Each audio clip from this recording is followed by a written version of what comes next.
It's day 2, PDAC 2025, and I'm here with Mr. Michael Hargett from CVMR. How are you today? Oh, I'm pleased to be here. Tracy, it's a great convention. Everybody's turned out for this. I'm very pleased to be here. The CVMR is a company that everybody should know about, but I've noticed not a lot of people do. Would you mind giving kind of an overview to CVMR? Well, CVMR is a technology company. We're involved in the refining of metals. We address about 35 different elements, and we have quite a history of successful refining technology and systems for the industry. Well, and of course, when I was on your website, you have this lovely banner ad of all the critical minerals you're involved with. Lots, and gold, I might add, because everyone's talking about gold at PDAC. Right. So I wanted to ask you, would you mind kind of prioritizing your top 5 for you at this time? Because you had a number of critical minerals. Well, I'm glad you asked that, because that's part of the reason for being here at PDAC, because we are talking to those companies that are active in developing those resources. Number 1 on our list is nickel. This is a strength for us. It's something that we will continue to be involved in. Cobalt. We're also very involved with all of the rare earths, but especially right now, elements like scandium, yttrium. We also have a strong interest in tantalum. We have more and more tantalum being discovered in Canada, and we are very interested in in addressing the processing of that tantalum. Okay, well that's absolutely fascinating. Over the last 2 days, we've been discussing critical minerals with some of the top critical mineral experts in the world, but nobody has touched on tantalum. Would you mind giving us a little bit more information on tantalum? Oh, tantalum is quite a performer. It's an extremely hard material. It's one that is used in a lot of medical instruments, because the human body doesn't seem to recognize tantalum when tantalum is present. So we can use tantalum and not have any complications with implant or something like that. So, but tantalum is very hard, very important in the aerospace industry also.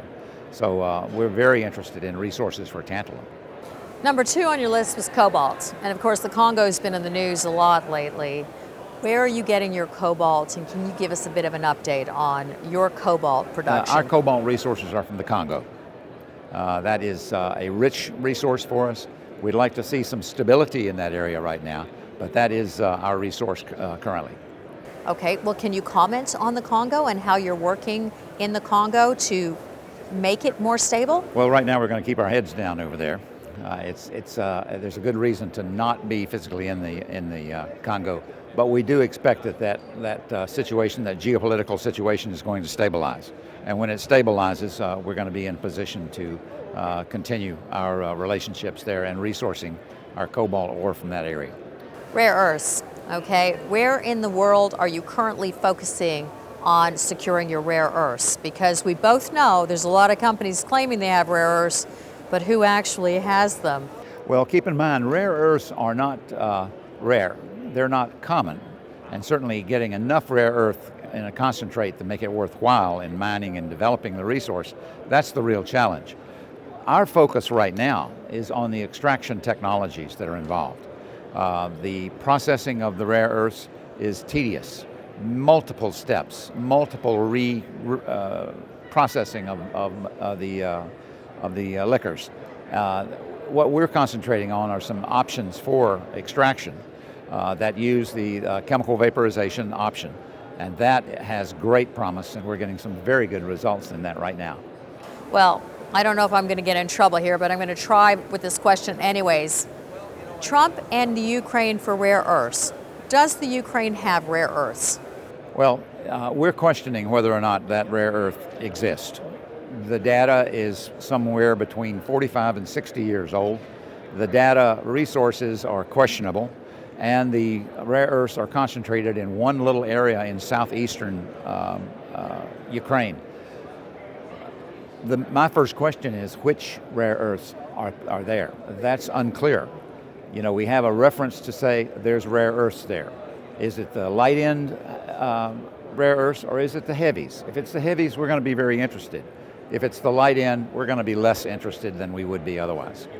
Well, I'll tell you, I could ask you questions all day because we know you already are in the rare earth industry. You're actually producing rare earths. That's correct. Okay, so Jack Lifton, one of our experts that we rely on for our information, keeps saying to me, the critical minerals, the answers to the critical mineral supply chains are all in North America. Is he right? I think he's absolutely right. And I'll reference you to a couple of books written by Dr. Ned Mamula. Ned is currently nominated to become the head of the U.S. Geological Service, and will be going through his confirmation hearings on that.